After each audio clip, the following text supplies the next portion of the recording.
Now at 5, a new Indiana county emerging as a hotspot for coronavirus. Hundreds of new cases reported today. What's contributing to the high number? Small business owners looking to rebound from the pandemic. Just ahead, we've got tips to help with that comeback. And then General Motors is looking to hire more than 1,000 Hoosiers to work in Kokomo, not to make auto parts, but rather ventilators. How you can get in on the action. One instant they're sitting there eating dinner, and the next one they're deceased. Someone out there knows something. Someone saw something.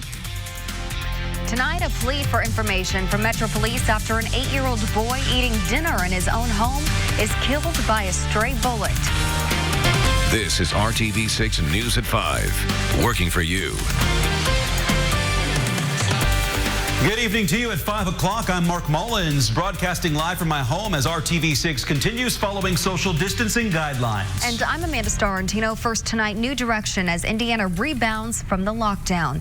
Much needed assistance for gig economy workers like Uber drivers is now on the way. After waiting for weeks for a new computer system to be built, gig workers are now able to approve for Indiana's Pandemic Unemployment Assistance Program. Department of Workforce Development Commissioner Fred Payne says that new system is now up and running.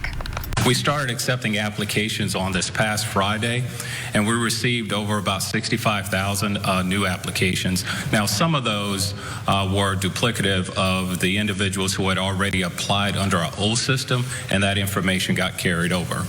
And payments should start rolling out sometime around in the week of May 8th. And state officials are reminding Hoosiers needing assistance to remain patient even after applying. It could take up to 3 weeks for unemployment benefits to be paid. Governor Holcomb last week advised businesses to make preparations to reopen, even though it's unclear when that might be officially. Tonight, a Northside salon is hoping to rebound once it can open to customers again. RTV6's Troy Washington is showing you what it will take for the shop owners to get back on track once they are back in the beautifying business. I never thought that something like this would ever happen. For this stylist, staying booked and busy used to be the norm here at Flyover Salon on the north side. This location is only 2 years old, so it's a new business, and the rent is $6,000 per month. And the rent continues to build up, and starting June 1st, I will owe my landlord $18,000. It's been 5 weeks since the salon closed its doors and stopped accepting appointments. The salon can't wait to get back to business after the COVID-19 pandemic. But it's not that simple. You see, the salon hopes to rebound, but right now, empty chairs and no customers means that nearly a dozen stylists who pay a booth rental fee here are out of business, leaving Sylvia captive to pay the landlord without their help. I tried to apply for payroll protection program, but because my stylists are booth rent in the salon, they're not on payroll, so I don't qualify for this loan. It's really scary because we don't know what's going to happen and nobody give us any guidelines. I told my landlord to see if they can forgive rent for the months that we are not open, and they said that they also have mortgage to pay, which I understand. After her insurance denied her business interruption claim, telling her the COVID-19 pandemic doesn't qualify, she reached out to RTV6. According to the U.S. Small Business Administration, she can apply for a loan, but needs to do so using the self-employed option. She can also apply for the Economic Injury Disaster Loan. Working for you on the north side, Troy Washington, RTV6. Well, also, landlords are eligible for special assistance loans to cover expenses during this time. We know a lot of you are looking for ways to make ends meet and help navigating this crisis. RTV6 is your source to help get information during this pandemic. You can find links to job openings, loans, and help in finding food. That's all available for you right now at our website, theindychannel.com/rebound.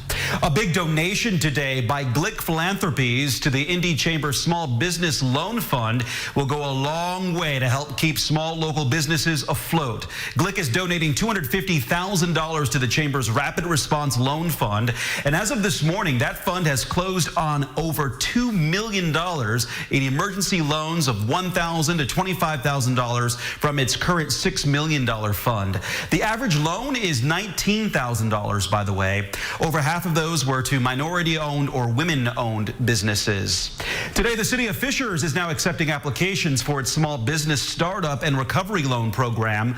Loan applications will be accepted through 11:59 p.m. Saturday. The city is allocating up to $500,000 for the program. Individual loans will not exceed $15,000. So to be eligible, you must employ 25 or fewer full-time employees and be impacted by at least one of the following: a non-essential business as designated by Governor Holcomb, unable to sustain existing revenue during the pandemic, essential businesses that had to furlough or lay off 50% or more of the workforce, or demonstrate a direct business disruption due to COVID-19. You can find the link to apply to this at theindychannel.com. Hiring Hoosiers is RTV6's initiative to connect you with jobs, and with so many people out of work right now, we take this commitment very seriously. And today we learned that General Motors is hiring more than 1,000 temporary workers at its Kokomo plant to help make ventilators. Now, the plant began producing ventilators 2 weeks ago at the request of the federal government. They now need more than 1,000 full and part-time temporary workers to help current employees produce 30,000 ventilators by the end of August. Pay starts at $16.67 an hour, and holiday pay and health care options are available after 90 days. Part-timers will work an average of between 16 and 32 hours a week. A virtual job fair will be held next Wednesday, May 6th. Vice President Pence is planning to visit the plant Thursday. And NDOT is hosting a virtual job fair on Thursday. The State Department of Transportation is looking to fill over 100 jobs. The job fair is set for Thursday from 10 to 11 a.m. It can be done on Microsoft Teams or online video conferencing on your desktop or mobile device. Jobs include summer seasonal workers, highway technicians, equipment mechanics, and construction engineers. No registration is required. And for more info on the GM and NDOT jobs and how to apply, plus a look at other companies that are hiring right now, head to hiringhoosiers.com. And a Bloomington company that shifted its strategy due to COVID-19 is now able to return furloughed workers to the payroll. MSP Aviation normally manufactures parts for the airline and aerospace industries. On Thursday, it began assembling face shields for healthcare workers. A spokesperson for the company told RTV6 today that this transition has helped keep employees on the job. The company initially had to furlough 15 workers due to slowed production due to most airlines being grounded. But they brought back 3 of those workers last week. Another 6 return this week, and the remaining 6 will return in a week. The company has the capability to make 25,000 face shields a week, but the goal is to ramp up to 500,000 per week if necessary.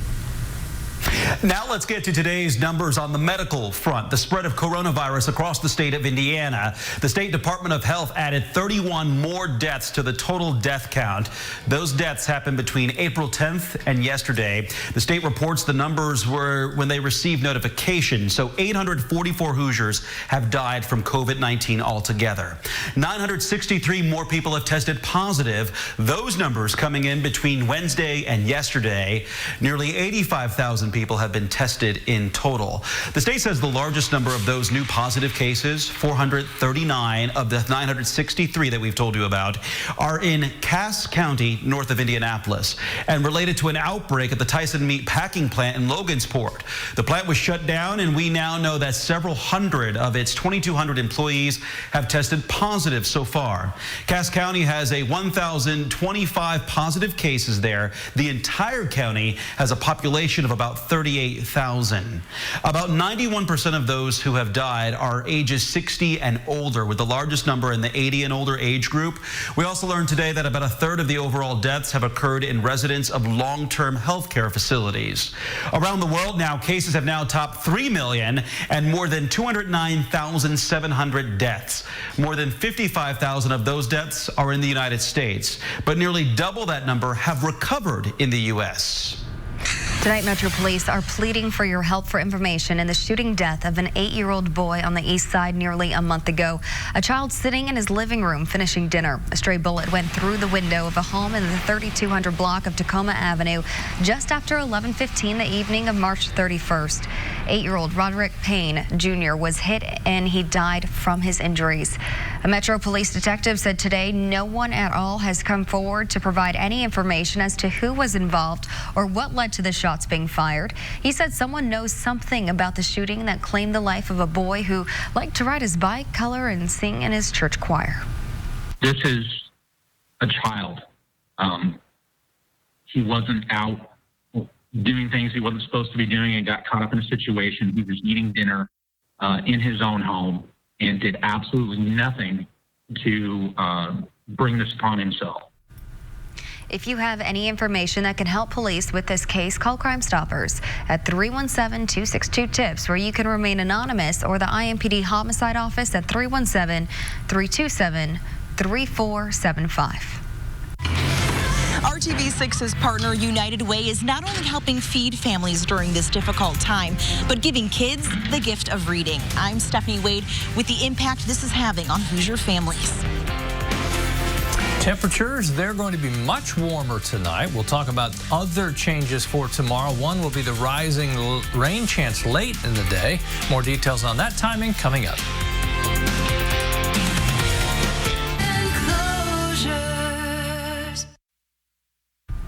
Putting food on the table has become a real problem for families in this time. Learning might be getting put on the back burner as a result. But RTV6's partner, United Way of Central Indiana, is making sure reading is still alive during this pandemic.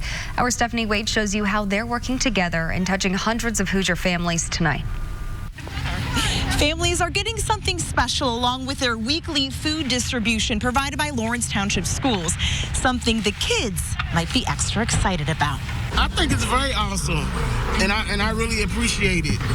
And I know a lot of families out there appreciate it too. Because of the COVID-19, we are doing food service. We would not normally do this on a normal Monday, sunny day like today. But during these unprecedented times, Lawrence Township Schools has set up 5 different food distribution sites, bringing food to hundreds of families each week. Here at Brook Park, we serve this end of the community. Drop your truck, please. We serve 5 breakfasts, 5 lunches every Monday, and so we pull them through like car rider line. And starting today, families aren't just getting meals, but food for thought, too. Hi there.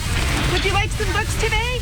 United Way of Central Indiana and Roche Diagnostics have partnered to donate books to kids as part of their Read Up program, keeping the power of reading and literacy alive during the pandemic. Since not all of the families coming through are Brook Park families, we're able to serve just the Brook Park community as a whole, which will be incredibly meaningful for our kids to have books in their hands. How's it been for you? It's been tough, but you know, me and my kids, my family, we hanging in there. Bringing the teachers, their students, and the community together. I think it's wonderful. I think at a time like this, you know, and just getting out, seeing people. I always ask for 4 volunteers from my teaching staff, but last week I had 10 show up. Today I've got more than 10 that show up because they really just want to come out and see the families and let the families know that they're still here for them. They want to connect to those faces. They want to see their kids. They want to be able to smile and wave at them. With each bag and each book, we just want them to know that we're here and we're available for them for whatever they need. We want them to know that even though the school is closed, our service to them has not closed. Working for you, Stephanie Wade, RTV6. And RTV6 is proud to be working together with the United Way of Central Indiana during this crisis. We are teaming up for the COVID-19 Community Economic Relief Fund. The initiative supports organizations that serve people and families affected by the pandemic. You can donate to the fund by texting HELP 2020 to 91999. So many organizations continue to work together to help meet the need of those struggling to feed their families. Tomorrow, the Indianapolis Urban League will host a free drive-through food box and meal distribution for 500 families who have lost their jobs and reduction in income due to coronavirus. It will be held in the Urban League parking lot that's located at 777 Indiana Avenue. That starts at 11 a.m. It is first come, first serve. Gleaners, Second Helpings, the Children's Bureau, and Radio 1 are all helping in this effort. And now to the Storm Team 6 forecast. Beautiful skies and warmer temperatures to enjoy. Perfect day to get out for a walk or a bike ride or a nap in a hammock maybe.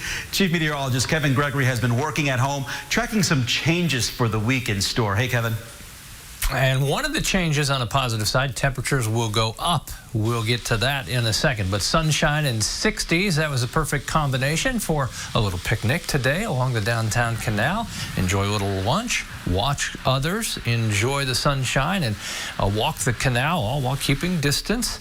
And the temperatures today in the 60s, we're still at 64. We made it to 67 this afternoon. You noticed the wind. It wasn't as windy as yesterday, but still, that takes a bite out of the temperatures. The wind southwest anywhere from 15 to 25. Notice the V shape here. Temperatures tomorrow, low 70s, but by Thursday, they hit rock bottom. We'll stay in the 50s, mid 50s for a high, then rebound all the way into the mid 70s Saturday. That is probably the shining star of the 7-day forecast Saturday. Tomorrow, rain chances will go way up, but late tomorrow into tomorrow night. Wednesday, we hold on to the rain. Thursday, a little more rain in the morning, and then should begin to dry out. There are the clouds. You probably noticed out your window. They've been increasing. Northwest of Lafayette, some showers. West of Williamsport and Attica, some rain back in Illinois. Temperatures there in the 60s with a couple of exceptions. Bedford at 73 and Lafayette clinging to 70 degrees. Say hello to Bungie. He's named that because he is spring-loaded, always ready to go for a walk, so I'll take you. Catherine Cliff sent in the picture. Temperatures, they'll be in the 60s. I don't know if I'll be able to keep up with you, Bungie. Temperatures overnight tonight only drop into the 50s. Lafayette to Peru and Kokomo, 8 p.m. Could have some light showers. Those will continue through the overnight, but again, most of us will stay dry. The best chance will be Lafayette to Kokomo north. Tomorrow, temperatures warm into the low 70s. Most of the daylight hours are dry. We get to tomorrow night. I'm jumping to 7 o'clock tomorrow night to 11. You'll see some thunderstorms west of the state line at 11 o'clock. There they are, 1 o'clock in the morning.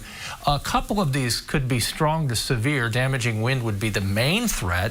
Then that rain is sticking around as we get to Wednesday through the day with temperature right at 60. Cool, wet, 55 Thursday. We'll get the sunshine Friday. That builds momentum, and we'll take advantage of it. By the way, Friday is May 1st. First weekend of May will feel like May. 74 Saturday with temperature starting at 50. On Sunday, chance for some thunderstorms and a temperature still in the lower 70s. Think warmth, be patient. It's going to be May. All right, thanks, Kevin. Kevin's often telling us to look up to check out the space station, but this Thursday morning, there will be another reason to look to the sky. Members of the 122nd Fighter Wing of the Air National Guard will be doing a flyover over Indianapolis to salute those on the forefront in fighting COVID-19. 4 A-10 Warthogs will start south over the Johnson Armory at 10:45, then head toward Community Hospital East, followed by St. Vincent Hospital in Carmel, then come back over Indianapolis over the VA and IU hospitals, and then they'll have travel over to Lawrence Armory and finish by flying over Muncie IU Hospital. This is all supposed to happen between 10:45 and 11:05 Thursday morning. The timing could flex a bit, so anyone within 3 miles of a flight path should be able to see this magnificent salute, weather permitting. Great to see. It's just an important service to connect our community and our families with fresh, local, healthy food. Farmers markets are getting ready to open up for the season. How they are making adjustments to keep people safe. Visit the Hiring Hoosiers job board. Several farmers markets in the area are getting ready to kick off their spring season this weekend. But you may notice some big changes as they work to protect vendors, customers, and volunteers from COVID-19. RTV6's Megan Sanctorum explains what you can expect to see at the Broad Ripple Market and why one vendor there says community support is so important during this time. The Broad Ripple Farmers Market will look a little different when it opens to the public on Saturday. Rather than being held outside of the old Broad Ripple High School, it will be in this parking lot near the Glendale Shopping Center. People are being asked to wear masks, pre-order online from their favorite vendors if they can, and there will be no dogs eating or drinking allowed on site. It's all part of an effort to help keep people safe while connecting those in need with fresh, healthy, and local products. Not only do we support dozens and dozens of growers and vendors from across the state, as oftentimes their primary source of income for their families, But we also support a lot of food insecure customers. We are a great option for our neighbors who utilize SNAP programs and things like that. Some vendors say they rely on events like the Broad Ripple Farmers Market to sell their product. The owner of Caprini Creamery in Spiceland says it accounts for 10 to 20% of their weekly income. He says he's ready for the season to start, even if it does look a little different for the time being. The market's going to be open, but it's not going to be a social market. We're going to make sure that we're following proper procedures, social distancing. The vendors are going to be wearing masks. You're going to see more hand sanitizer at a farmer's market than you ever have. And the really neat thing is the farmers take so much care in making sure you get safe food. And we're going to be giving people safe food in a very safe environment. Working for you, Megan Sanctorum, RTV6. Well, leaders with the Broad Ripple Farmers Market say they'll continue to monitor guidelines from the state and make changes if and when needed. Other farmers markets, like the one in Fishers, are returning with an online component. We'll have more information about that on our website, theindychannel.com. Up next here is Coronavirus The Rundown. We'll see you back here at 6. Apply online today.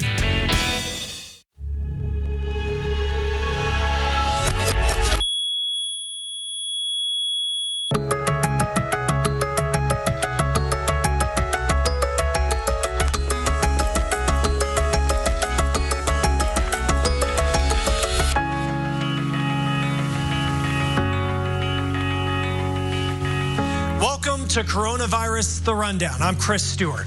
Each day we showcase how American communities are taking on coronavirus. We also break down the rush of headlines, and today, important information about the virus, its spread, and stimulus money.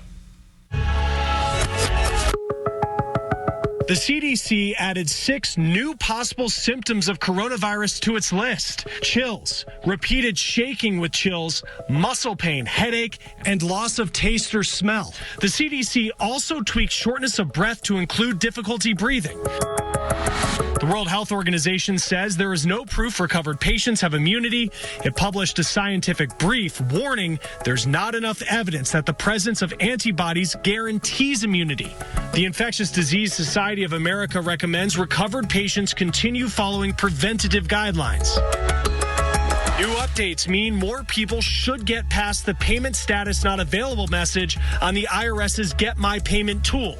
The updates are supposed to let more people enter direct deposit information and track their payment date. Rents and mortgage payments are about to be due again. Many people don't know how they're going to come up with the money. Alicia Nieva is taking a look at an urgent plea for help. After weeks of social distancing and stay-at-home orders, some states are starting to reopen as they look to help businesses and employees recover. Tens of millions of Americans have had to file for unemployment since March. As a result, 1 in 4 renters and homeowners was unable to pay their rent or mortgage in April. We expect May to be, and potentially even slower start than we had in April. But Doug Bibby is with the National Multifamily Housing Council. I think everyone is more nervous because it's possible that people had reasonable financial resources coming through March and into April, but we have 26 million people have filed for unemployment insurance in this country, and basically all the small businesses have shut down. So we expect there to be more stress in the system. There has to be. To help with that stress, some municipalities and states have created new rental assistance programs. For example, in Dallas and Los Angeles, those who make below 80% of the median area income could have up to half of their rent or mortgage paid in May. Around 24 other municipalities and states have similar programs, but the NMHC and the National Apartment Association say it's not enough. We're asking Congress for more help, and that is in one of the bills that we're working on with Chairwoman Waters. The House is working on a bill that would set aside $100 billion in assistance for renters and $75 billion for homeowners, including landlords. The perception is that this is a very high margin, very profitable business. And if you really truly look at the numbers, profit margin that you have from $1 of rent is about 9 cents. Bob Penniger with the NAA believes it is critical that a federal housing assistance package is holistic in including renters, homeowners, and landlords. Otherwise, we could see a potentially negative domino effect in the housing market. It is very critical that Congress take action to address this. And if they don't help us, and helping us is really through helping the residents to be able to pay the rent and be able to bridge this gap, you're going to end up with a housing stock that is going to be of lower quality on the other side. And you could have a wave of foreclosures that could affect residential housing. I'm Alicia Nieves reporting. Alicia, thank you. New concerns about the future of the food supply chain. Tyson took out a big full-page ad in the New York Times warning the chain is breaking. It says farmers will be stuck with millions of animals and nobody to buy them and then process the meat to be sold in stores. Tyson has closed multiple plants because employees had the virus. Several beef and pork plants have also had to shut down temporarily.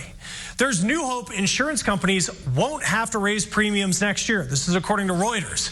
Cuts in elective care have offset the costs of coronavirus care and led to higher insurance company profits. Now, that could be good news, but there are fears that insurance companies would lose money and be forced to raise premiums in 2021. Experts also say the gains could be short-lived and reduced or erased as things start to go back to normal. Well, a lot of people are stretching their dollars a little further right now. Our partners at Newsy talking to experts about how to set a pandemic budget.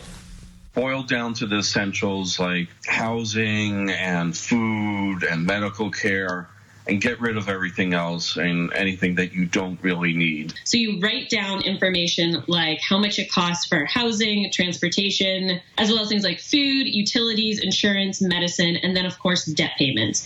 And you look at all this information and you also look at paying the bare minimum on everything, because right now we are really thinking about preserving cash, especially if there's been a reduction in income. It really helps to go through and look at all of your credit card statements and your bank statements from the last 3 months to actually see where your money has been going, and then visually tease out what's a necessity and what's not, so you can make changes if you need to.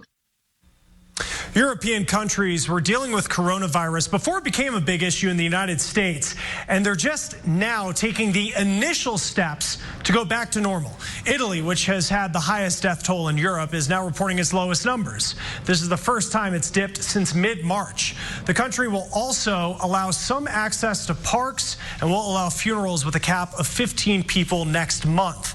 Spain has had the highest death toll in Europe after Italy. It is now allowing children to go outside for an hour a day. Families have been quarantined for 6 weeks. Logical, yes, I think it's a big impact for me and my family. We are always fighting and yelling at each other, and sometimes at night I cry before going to bed because I feel a lot of pressure in myself. Well, starting next month, adults in Spain will be allowed to go outside to exercise. France is reporting the lowest coronavirus death toll since March 25th. Number of patients in intensive care has declined, but it's still considered high for its capacity. According to data gathered by the New York Times, the number of cases and deaths in the U.S. are at about the same pace as Western Europe. We're just about 2 weeks behind. Coronavirus is reducing traffic on the roads as people stay home, the massive decline, and how it's impacting the number of deadly accidents. And as states roll out plans to reopen, how going to the gym may change.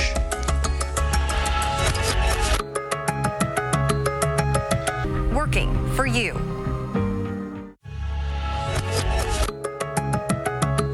An entrepreneur is opening a new restaurant this week. This as his state keeps dining rooms closed. Sloan Dickey asked him how coronavirus is changing the industry.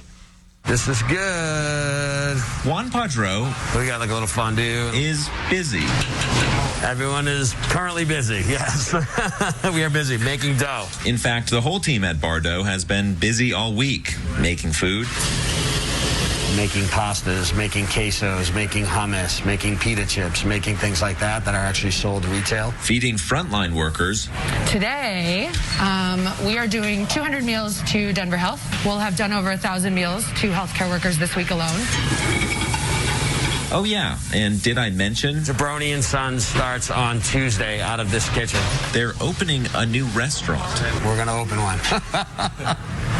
Yeah, it's crazy. Jabroni and Sons opens on Tuesday in the same location, of course, for takeout and delivery only. But we're going to use the existing space that we have. We're going to use the existing talent that we have. We're going to the passions of our kids. Those states and counties are looking to slowly reopen businesses and potentially restaurants by mid-May. He says now is not the time to go back to how things used to be. How do we continue to create experiences for people in an environment that requires much less touch, in an industry that is known for just that, for touch? But during a citywide shutdown, a sprinkle of creativity. Letting your guys and your women in your kitchens like create and be artists.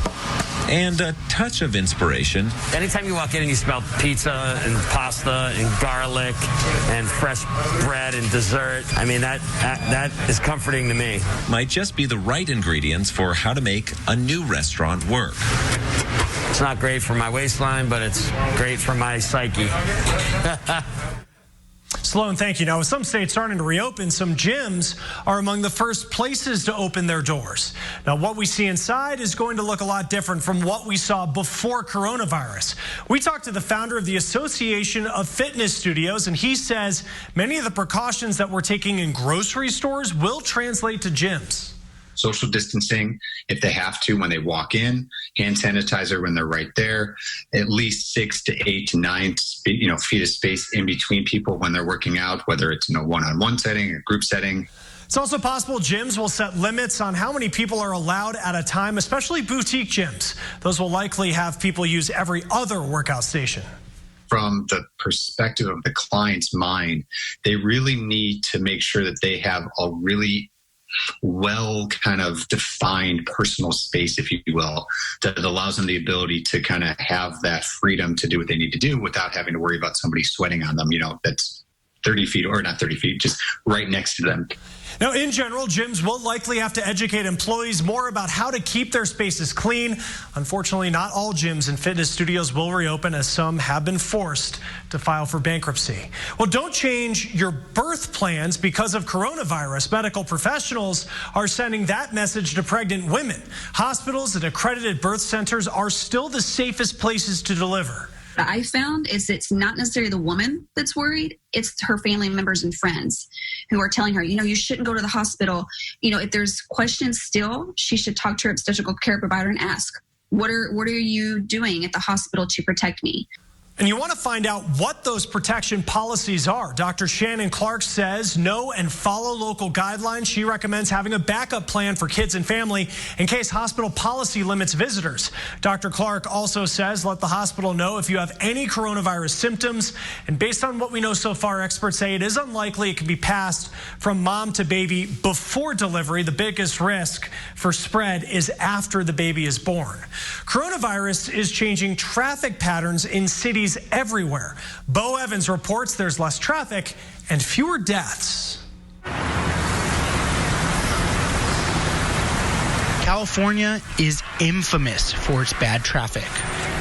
Los Angeles has been the traffic king for an eternity. According to data from TomTom, the Golden State traditionally has 3 of the top 10 cities for the worst traffic. But since COVID-19 hit the U.S. and stay-at-home orders went into effect, California's traffic scenario looks a bit different. Once that order went into place, there was about a 50% reduction in traffic volumes. Fraser Schilling is the director of the Road Ecology Center at UC Davis. He says something remarkable has happened in California. Traffic accidents have been almost cut in half. There was a 50% reduction in injury accidents, collisions of all kinds, crashes of all kinds, actually fatalities as well. So that was a bit of a silver lining. That happened pretty quickly after our stay-at-home orders went into place. And it's not just California. Ginny Shea with the Department of Transportation in Kansas says they're seeing an incredible drop in the number of cars on the road as well. We saw a reduction in traffic that varied across the state of Kansas from a low of 25% up to a high of 42%. She says the state was averaging about 58 million miles traveled daily. By the end of March, that had declined to 32 million miles per day. Over 3 years, the number of deaths nationwide from car accidents has been close to 40,000 annually. Depending on how long the lockdown lasts, that number could drop dramatically in 2020. And that could have a major impact on state budgets. We have a savings of approximately $40 million a day because of those reduced collisions in California. If the savings extended over a year, that's about $15 billion, which is close to the size of California's transportation budget. Two other benefits. In Kansas, Shay says road crews are getting projects done faster. The reduction in traffic created an opportunity for us to get more construction done. Our contractors, it was easier for them to get more projects done faster. And they've had significantly fewer accidents involving crews. We haven't had any incidents during this week or during this time. And while there is no question that this pandemic is causing immense damage to the country, it continues to show that there are unintended benefits all around. We've never had an experiment this radical, and you could never even propose it. I'm Bo Evans reporting. Bo, thank you. And families with children who have autism are facing a unique challenge with stay-at-home orders.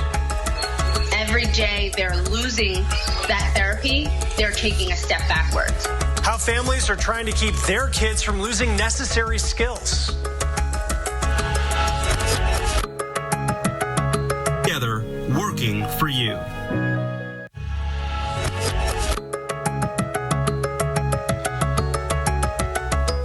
Welcome back. Families with children are navigating a new normal. For children with autism who thrive on routine, the disruptions stay-at-home orders can pose can be hard.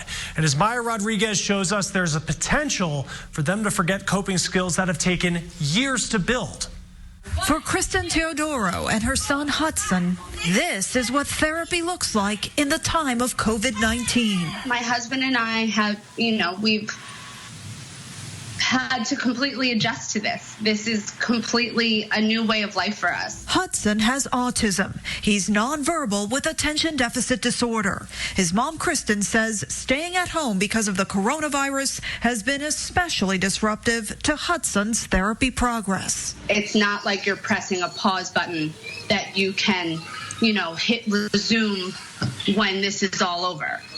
Every day they're losing that therapy, they're taking a step backwards. According to a report released by the CDC in late March, the number of children with autism in America is growing.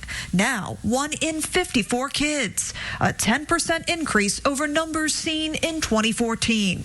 Another finding, boys are 4 times more likely than girls to be diagnosed with it. Individuals with autism often find comfort in routine. And so, foremost, being at home is completely disrupted the routine. Donna Murray is vice president of clinical programs at the nonprofit Autism Speaks. She says at times like these, your computer may be a lifeline, whether through the Autism Speaks website or others. I'm really hopeful that as schools and agencies and therapists gear up, we're going to be much better at being able to reach out and engage children in therapy using telehealth methods. But she says parents need to be flexible and forgiving of themselves as well. Take it easy on yourself. It's okay to have longer breaks.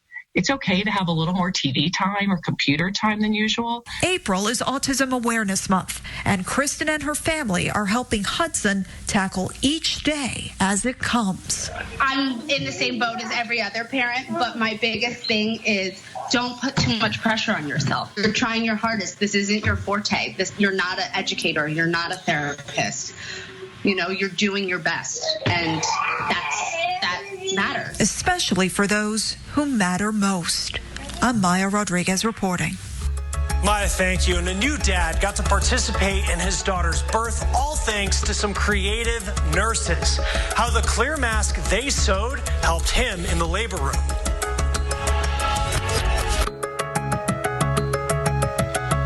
Keller. Keller & Keller.